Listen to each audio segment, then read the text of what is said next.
ورجعنا لكم فيديو جديد على قناه ريفيو تك. انا عايز اقول لك ان انا عامل الطلب او الاوردر اللي معانا في الفيديو بتاع النهارده من يوم 19 اكتوبر من امازون المانيا.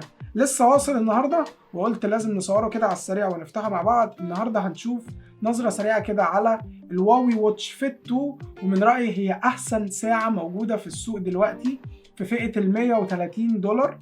يعني بلاش اقول لك السعر بالمصري لان طبعا السعر متغير، اتكلم في حوالي في سعر 4000 جنيه تقريبا. وكمان جبت معاها الهواوي باند 7، هنخليها للفيديو اللي بعد ده.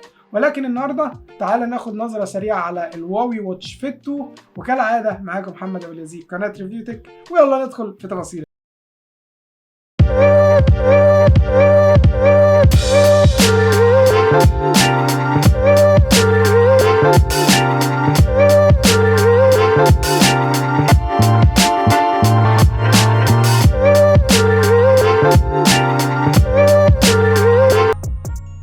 اوكي، دي الشحنه اللي جت من شركه يو بي اس.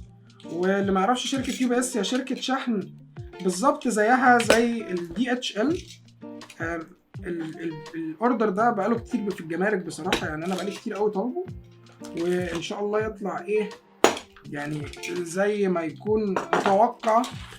يا رب بس ما يكونوش هانوا الشحنه شويه في الجمارك بصراحه، يعني ربنا يستر. متفائل قوي ومتحمس بصراحه وقلقان تكون الشحنه اتفتحت قبل كده. يعني ندخل كده مع بعض، كنت هتعور عادي خالص. المهم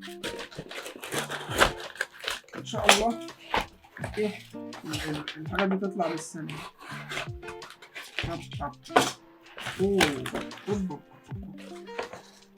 الهواوي باند 7 اتفتحت، و الهواوي واتش مش عارف الاتنين اتفتحوا. ما كانش نفسي ده يحصل خالص بصراحة، ولكن الاتنين اتفتحوا في الجمارك للأسف. البداية مش مبشرة خالص. طيب ما علينا، يعني حاول نتفائل، ربنا يستر ونلاقي جواها بس الحاجة ما نلاقيهاش فاضية. بص دي الباكج، أنا عايز أوريك الباكج اتهانت خالص بصراحة. يعني هما بس أعتقد فتحوا، مش عارف يعني هما فتحوها ليه. طب إيه ده؟ ودي كمان فاضية ولا إيه ده اللي جوه؟ فضيت؟ لا موجود، شالوا اللزقة كمان. يا لهوي عليا وعلى سنين. طيب دي قطعوا العلبة بصراحة، يعني أنا مكنتش حابب إن هما يعملوا كده خالص، ولكن إيه يعني اتضايقت بصراحة، اتضايقت أوي. ماشي. طيب تعالى نطلع دي من هنا، بس مش عارف ما بتطلعش ليه.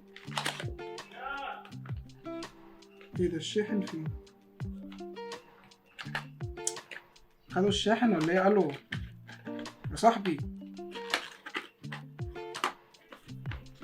طيب انا هفتحها من هنا بصراحة، انا اسف يعني، ولكن ايه لازم نشوف فين بقيت حاجتها عشان انا مش لاقيها بصراحة، مش عارف هي راحت فين. دي ملزوقة لزقة صعبة اوي. انا ما كنتش حابب افتح البند، ولكن ايه اللي حصل فيها ده لازم تتفتح بصراحة، ونشوف ايه اللي حصل فيها.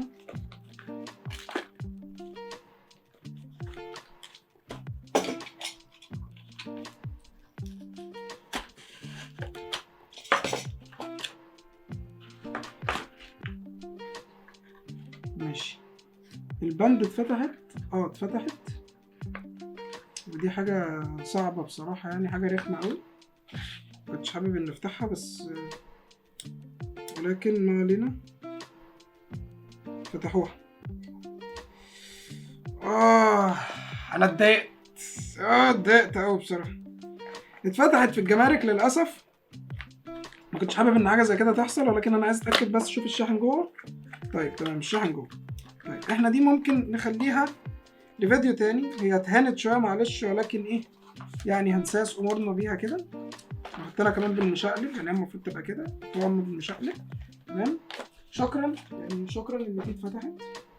دي بقى يعني الهواوي واتش فيت 2 بصراحة، يعني خلينا اديلك عليها نظرة سريعة كده. هي من احسن السمارت واتشز اللي موجوده في السوق. انا خليني اقول لك ان انا بستعمل الاونر ماجيك واتش 2 بقالي اكتر من سنه تقريبا، وهتلاقي ليها فيديو في الايك فوق. وشفت ده التطور الطبيعي بصراحه. انا زهقت من شكل الساعات اللي هو المدور الكلاسيك دوت، وعايز اروح لحاجه شبه الابل واتش. دي شبه الابل واتش، دي كانت من اول الساعات اللي بتيجي بهارموني او اس.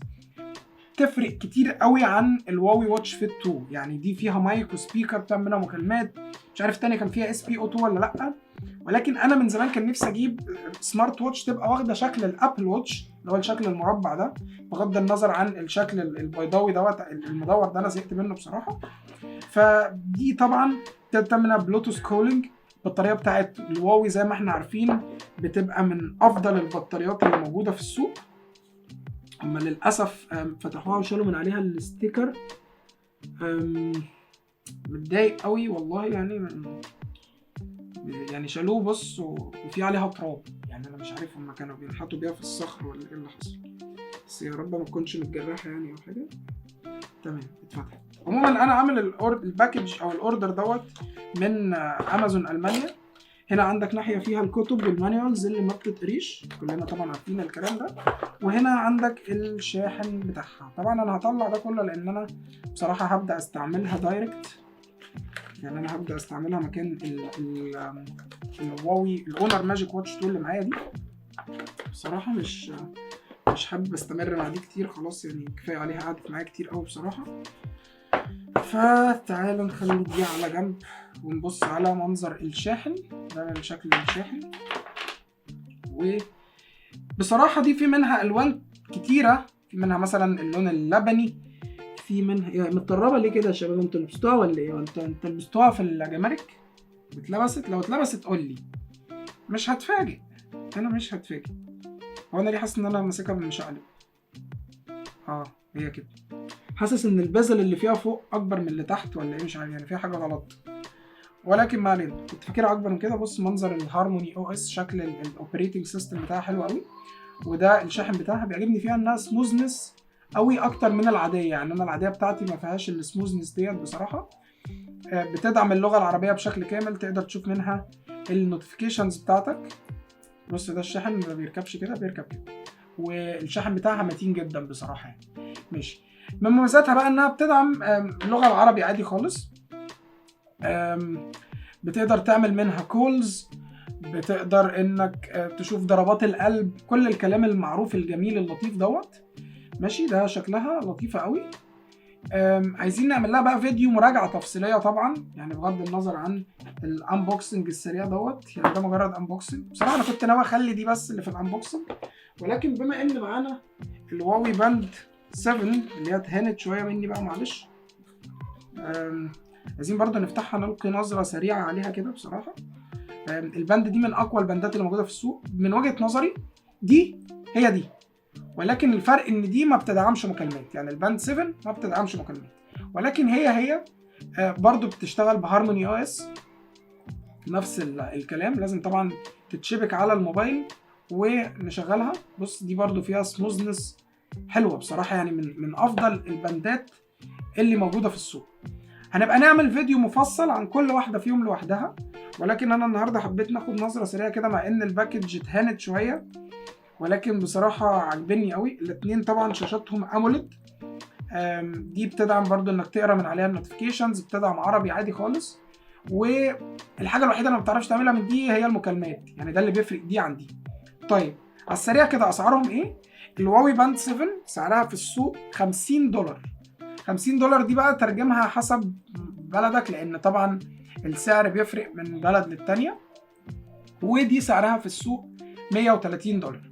في منها النسخه السبورت اللي هي معانا النهارده دي النسخه السبورت. في منها النسخه الكلاسيك، وفي منها نسخه تانية اسمها إليجانت، الاستراب بتاعها بيبقى معاها. ما بحبش الكلاسيك ولا الإليجانت، لان انا من وجهه نظري الشكل دوت اللي هو المستطيل دوت او مربع ده ينفع بس في الساعات اللي هي السبورت، الاسترابات السبورت. ولكن الحاجات المعدن والحاجات دي ما بشوفهاش افضل حاجه في السوق بصراحه. انا اتقفلت من الباكجينج واللي حصل فيه في الجمارك، ضايقني قوي بصراحه. دي برضو تقريبا مش عارف اشتغل عليها نفس الشاحن ده ولا لا. عادي يركب عليها الشاحن بتاع دي، يعني هو نفس الشاحن اعتقد لو معاك باند 7 او هواوي واتش فيت 2. انا جبت دول بكام؟ يعني انا بصراحه كنت ناوي اعمل لك فيديو. انا عايز اقول لك حاجه، الهواوي واتش فيت 2 ديت بتتباع في مصر مش اوفيشالي، ماشي، من الناس بتجيبها وتبيعها على الماركت بليس وكده، بيبقى ب 4000 جنيه. انا طالب دول قبل ما الدولار يغلى بصراحه عشان اكون صريح معاك. دي كان سعرها هنا 4000 جنيه. طلبتها من امازون المانيا مع الاونر باند 7. طلبت الاثنين بكام بقى يا معلم؟ الاثنين ب 3900 جنيه. وكنت ناوي اكمل على نفس النمط ده واطلب كذا حاجه من امازون المانيا بالسعر الحلو دوت، ولكن للاسف موضوع الدولار اللي فرق. الاثنين دول بقى سعرهم مع بعض دلوقتي لو اطلبهم من امازون المانيا تقريبا عاملين 500 5200 في الرينج ده. طيب دي لوحدها لو انت جبتها من مصر من هنا هتجيبها دلوقتي ب 4500 جنيه، والباند 7 لو جبتها من مصر هتجيبها بحوالي 2500 جنيه. الاثنين مع بعض سعرهم لو هتجيبهم من المانيا مثلا من امازون المانيا الاثنين سعرهم عامل حوالي 4 الا يعني حوالي 3.5 مثلا، وفي شحن وجمارك وضرايب وبتاع، او عاملين 4 تقريبا وفي شحن وجمارك وضرايب والكلام ده كله هتخش لهم في 5 مليون. فورثه انك تشتريهم من بره، يعني بصراحه ورثه انك تشتريهم من بره اكتر من انك تشتريهم من مصر، لان هيفرقوا معاك في السعر. الاثنين طبعا فيهم هارت ريت سنسور، فيهم كل حاجه. انا كنت بصراحه ناوي اتكلم شويه عن الهواوي واتش فيت 2 في الفيديو دوت، ولكن انا بصراحه اتقفلت من موضوع الجمارك اللي فتحوا الباكج ديت. فاستنوا الريفيوهات لكل ساعه من دول، يعني الهواوي واتش فيت 2 وللاونر باند 7 استنوهم ان شاء الله في الريفيوهات بتاعتهم على القناه قريب جدا ان شاء الله خلال الاسبوعين الجايين.